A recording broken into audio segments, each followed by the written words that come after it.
ଗୋଟେ comprehensive mobility ପ୍ଲାନ୍ରେ କେମିତି ହେଇପାରିବ मेट्रो भविष्य को आखि आगे रखिकी ट्रिपल सिटी को प्लान को लेकिन केमती सस्टेनेबिलिटी हो पारिबो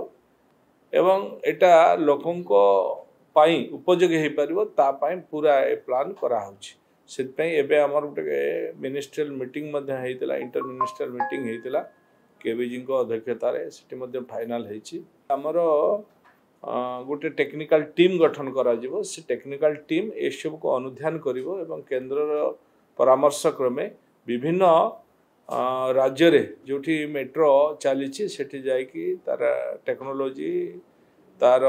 उपरे अनुध्यान करिकी गोटे फाइनल रिपोर्ट दबो रिपोर्ट देला परे पुणी केंद्र सहायता रे लोक जमते असुविधा रे न पड़तु केमती समस्तंकर कथा को चिंता करिकी लोकंकर सुविधा असुविधा को भाबिकी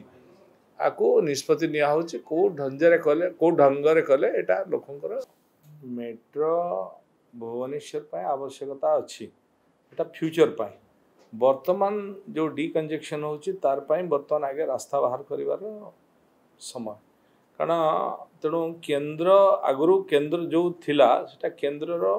परामर्श भी निया नथिला कि केंद्र सहित जोगाजोग भी हिन थिला तेणु एबे आमे केंद्र रो सहयोग रे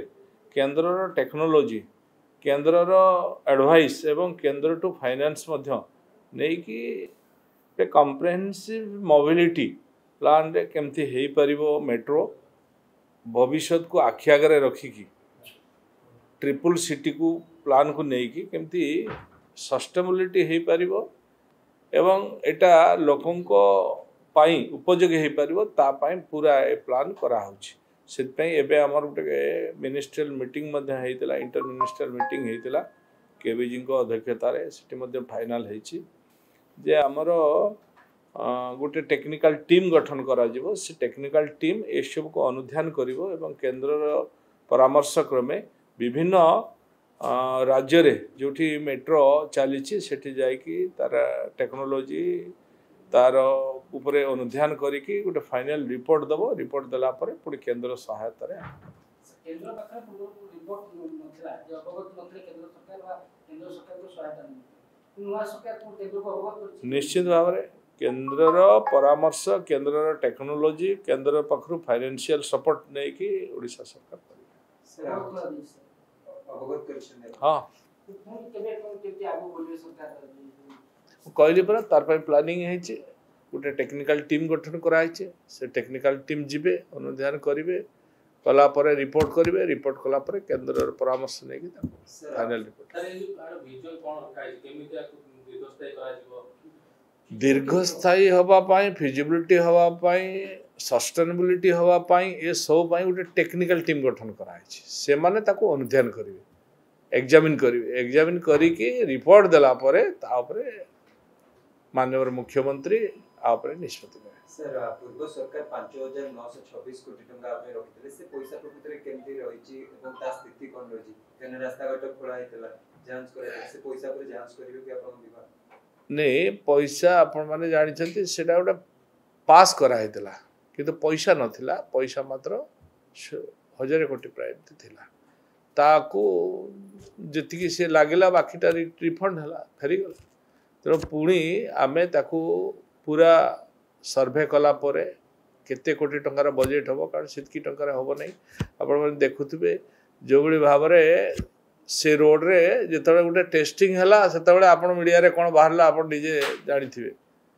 जे रास्ता रे चाली पारलेनी लोक जाई पारलेनी एकदम जाम केमती परिमाण रे हला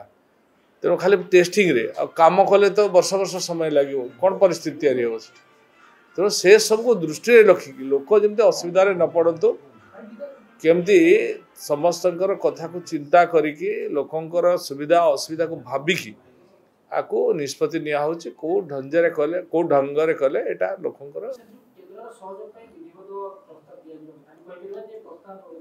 निश्चित भाव रे आमे केंद्र ई सब हेला परे केंद्र सहायता पुणे आमे नमुना केते टंका हमको दरकार केंद्र केते टंका सहायता करिवे केते टंका आमे ओन फंड करिवु ए सब टेक्निकल टीम देला परे आमे ता निष्पत्ति माननीय मुख्यमंत्री नै आमे जणैछु आमे करिवु बिली तापर माननीय मुख्यमंत्री आ परे सब अनुध्यान हेला परे से निष्पत्ति आको नै निश्चित भाव में आप देखिए आम यशस्वी प्रधानमंत्री को शत धन्यवाद देले भी कम हम कारण काली जो भाई भाव में सी रिंग रोड आ नेशनल हाईवे को एठी 111 किलोमीटर 8300 कोटी रु अधिक टंका ओडिशा को देइछंती कटक भुवनेश्वर डेवलपमेंट पाई ये निश्चित भाव में सहायक हम कटक भुवनेश्वर पाई आपन जानुथिबे जो डी कंजक्शन होउची तार ये गुटे विकल्प